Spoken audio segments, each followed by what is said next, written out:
What is going on, everyone? This is Eric coming at you from just outside of Hartford, Connecticut. And today we're going to have part one of my Metropolitan Division rant, which of course is the NHL division that the Flyers play in. Now this is going to be the second of my 4 videos looking at the Metropolitan Division. The first one looked at just the Pittsburgh Penguins. Part 3 will be up in a little bit, and part 4 will be for just the Carolina Hurricanes. So this video is only going to consist of 2 teams, the New York Islanders and the Washington Capitals. So without further ado, let's jump right in. We'll start by discussing the New York Islanders. And the first point I want to make is their recent domination of the Flyers. They play the Flyers extremely well.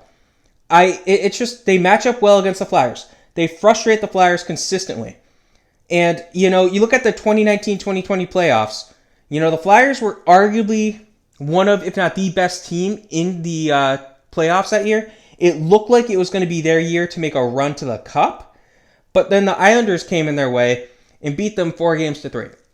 Now, that series wasn't a 4-3 series. To me, it could have been a 4-1 Islanders series win, but the Flyers got some luck in games 5 and 6. Anyway, the Islanders just play the Flyers well. Look at the regular season as well. The Islanders constantly beat up the Flyers. Honestly, I'm more afraid of the New York Islanders than I am a team like the Boston Bruins. And that's hard to say. I don't like saying that, but I am. The Islanders play the Flyers extremely well. Matt Martin and Cal Clutterbuck. Now, I have these two together because they're both basically the same player. They're both enforcers who get a lot of hits, take some stupid penalties, and can drop gloves. Now, as a fan, I don't mind watching these guys play, but when they play the Flyers, I hate watching them play because they're always delivering hits on whoever it is. Couturier, Giroux, whoever they're going up against, they'll hit them.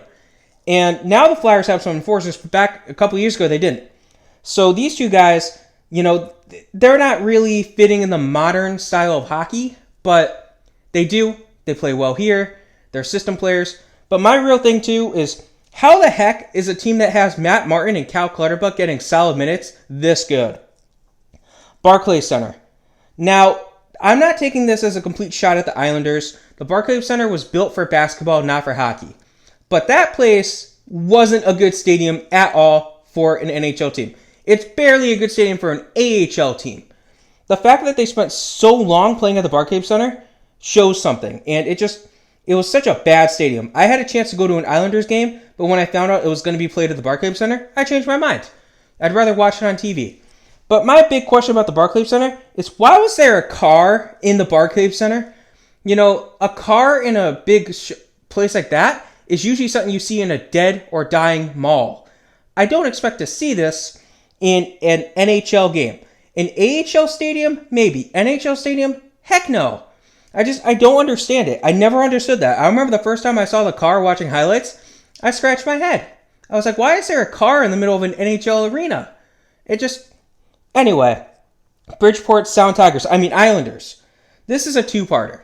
So, first things first, I'm a Hartford Wolfpack fan when it comes to the AHL. And Hartford has 2 big rivals: Springfield Falcons/Thunderbirds, and of course, the Bridgeport Sound Tigers/Islanders. As a kid, I usually went to a lot more of the Islanders games, or the Sound Tigers games, I should say. So the Sound Tigers quickly became among my least favorite teams just because they played Hartford well. They played them pretty difficultly. And these 2 teams, they didn't like each other. When you're both rivals in a state that used to have hockey but no longer has hockey, professional NHL hockey, the fans are going to be split.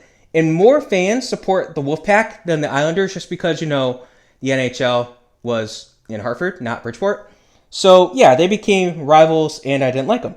Now they're called the Islanders. And that name just makes 0 sense to me. Why not change their name to the Coasters or something like that?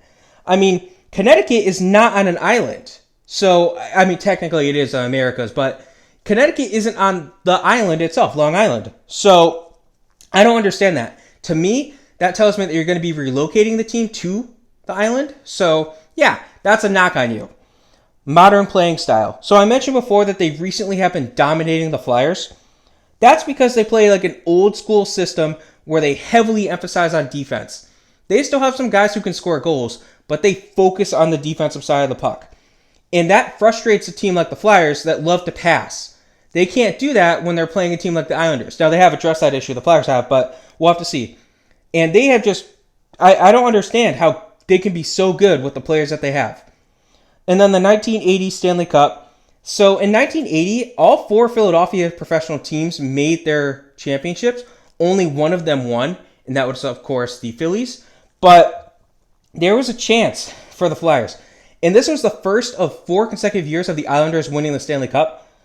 The Flyers were the only team to win 2 games in that time frame. So they won I think they won more games than the other 3 teams combined did. So when you're that dominant, that's something. Now we have the Washington Capitals. Point 1, Tom Wilson. I like Tom Wilson. You guys can't see it, but I'm actually wearing a Tom Wilson shirt right now. Tom Wilson is a player who I'm a fan of. And I know some people are just despise him. And I understand that. I used to defend Tom Wilson to anyone. But it's getting harder and harder to do that when he delivers all of these vicious, dirty, unnecessary hits. He's a good fighter. But, I mean, at this point, it's getting to a point where I can't even defend him anymore. And for the record, back in 2016, 2017, early 2017, I was talking to a guy who was a Capitals fan, and I told him my favorite player is Tom Wilson. He was shocked. He's like, no one knows who Tom Wilson is unless they hate him. So, yeah. Alexander Ovechkin. I respect Ovechkin. I will defend Ovechkin as a better player than Sidney Crosby. But, you know, I just hate going up against the guy because he's arguably the best goal scorer of all time. He could conceivably break Wayne Gretzky's all-time goal record. We'll have to see if he does, but it stinks. You know, it stinks that he's a division rival. Surpassing Philadelphia as Pittsburgh's biggest rival. I acknowledge that, okay? Philly hasn't been good in the past half decade. They haven't been really relevant outside of the 1920 season. So, when you basically surpass Philly as Pittsburgh's biggest rival, I don't like you for that. Because now, who's Philly's biggest rival? You got to pick or choose. It's either Pittsburgh or Washington. It's not guaranteed to be Pittsburgh. The Flyers are just in that odd position. Almost non-existent fan base. Washington, D.C. has a very fair-weather fan base. We've seen that with the Nationals, for example, because they actually banned people from Pennsylvania buying tickets.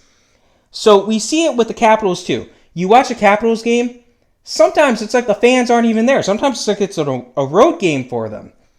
Come on, guys. You got to do better than that. You're in the nation's capital. You won a Stanley Cup less than 5 years ago. You have to do better than that.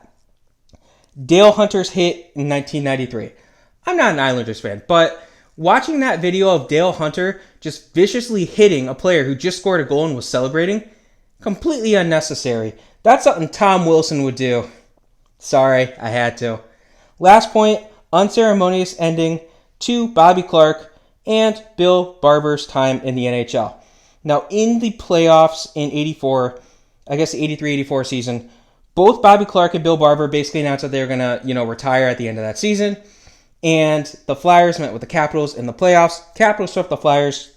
So, a very unceremonious ending to 2 great Hall of Famers' careers, both of whom, of course, are legends in Philadelphia. So, very disappointed in that. Now, one thing I like about both these teams, Washington Capitals. I respect Ovechkin so much. And Wilson, like I said, is one of my favorite players just because of his playing style. He gets under my skin a lot, but I still like him.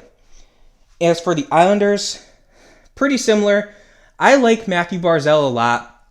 I really liked him when he played with Tavares, and now he's the best player on that team, at least goal-scoring wise. Plus, I do like Ilya Sorokin a bit. So, yeah. Hope you guys enjoyed this. Stay tuned for part 2, which will be up in a little bit. Have a good rest of your day.